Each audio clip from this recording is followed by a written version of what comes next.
Hello, आप सभी लोगों का डेली स्पोकन सेंटेंसेस में बहुत बहुत स्वागत है। तो आज हम सीखने वाले हैं ऐसे कुछ सेंटेंसेस के बारे में जो हम डेली बोलते हैं, जिन्हें बोलने से क्या होता है कि हम अपनी बात को इंग्लिश में लोगों के सामने रख पाते हैं।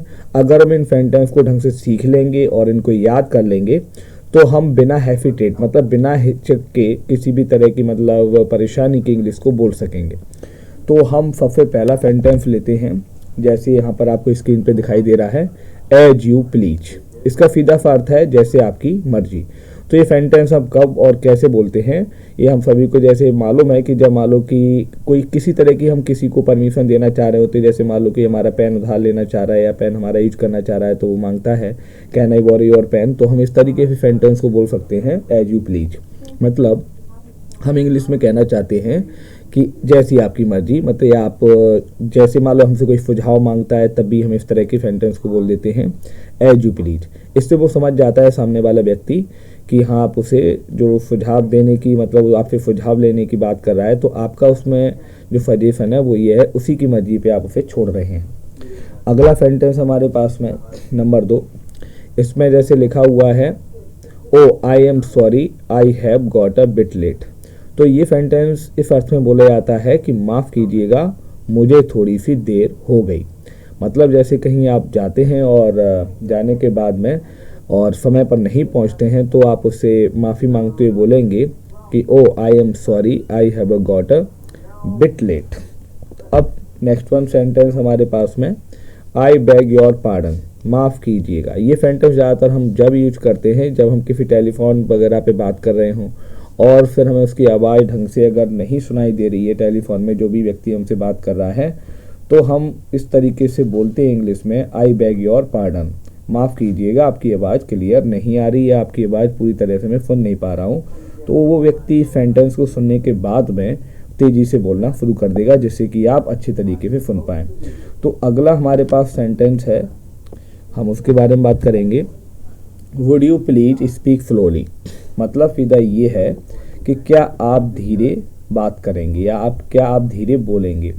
तो इसका मतलब ये है कि आप थोड़ा धीरे बोलेंगे। जैसे मान लो कोई व्यक्ति है बहुत तेज़ी से बात कर रहा है और आप चाहते हैं कि मतलब वो धीरे बात करे, तो इंग्लिश में आप उससे बोल सकते हैं would you please speak slowly. तो ये सेंटेंस को सुनने के बाद में वो समझ जाए कि आप चाह रहे हैं कि आप वो थोड़ा धीरे बात करें। ठीक है, तो इस तरीके से इस सेंटेंस का यूज करते हैं। अगला सेंटेंस है हमारे पास में, that's so kind of you, आपकी बड़ी कृपा है। तो ये सेंटेंस हम ज़्यादातर बोलते हैं जैसे मान लो किसी ने हमारे लिए छोटा सा कोई कार्य किया, तो हम उसके प्रति कृतज्ञता जताना चाहते हैं। जैसे कि मान लो हम चाहते हैं कि उसका आभार प्रकट करना, तब हम इस सेंटेंस का यूज कर सकते हैं, that's so kind of you. Next हमारे पास में सेंटेंस है, सॉरी फॉर द इनकन्वीनियंस, आपको कष्ट हुआ इसके लिए क्षमा करें। ये इसका अर्थ है। इसे हम ज़्यादातर जब यूज करते हैं, जैसे मान लो कि हम मान लो किसी से कुछ काम के लिए कहते हैं, किसी वर्क के लिए अपने के लिए कहते हैं और वो हमारे लिए करता है, तो फिर कुछ ना कुछ परेशानी होती है, तो हम सब जानते ही हैं। तो हम अपनी कृतज्ञता जताते हुए उससे बोलते हैं या मतलब अपना आभार जताते हुए बोलते हैं कि जो मेरी वजह से कष्ट हुआ उसके लिए क्षमा करें। तो इसलिए बोलते हैं सॉरी फॉर द इनकन्वीनियंस, आपको कष्ट हुआ इसके लिए क्षमा करें। अच्छा, अगला हमारे पास सेंटेंस है, इट्स ऑल योर्स। जैसे इसे अपनी ही चीज़ समझें।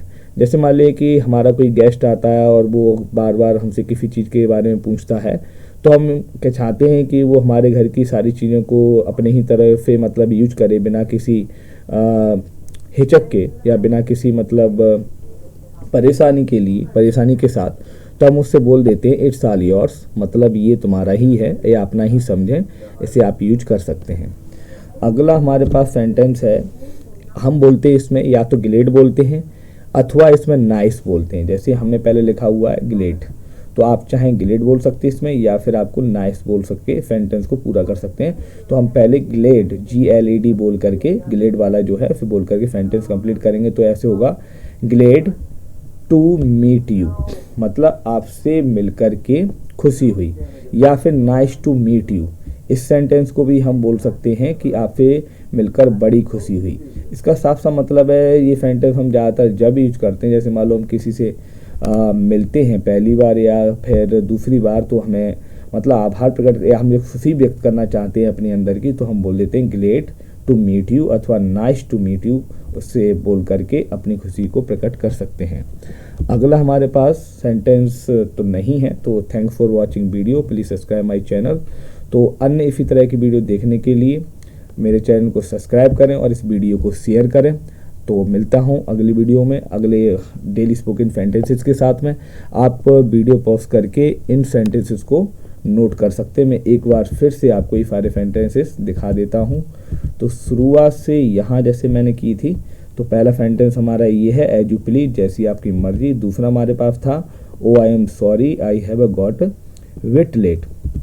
तीसरा हमारे पास था, आई बेग योर पार्डन, आप इन्हें जरूर नोट कर लीजिएगा। और चौथा हमारे पास सेंटेंस है, would you please speak slowly. और फिफ्थ सेंटेंस हमारे पास में, that's so kind of you.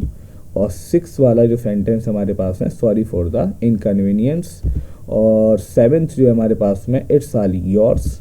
और 8 है हमारे पास में, ग्लेड या फिर नाइस टू मीट यू। ठीक है, तो इस तरीके से ये वीडियो कंप्लीट होती है। मिलते हैं अगली वीडियो में, तब तक के लिए आप लोगों वीडियो देखने के लिए आप सभी लोगों का बहुत बहुत धन्यवाद।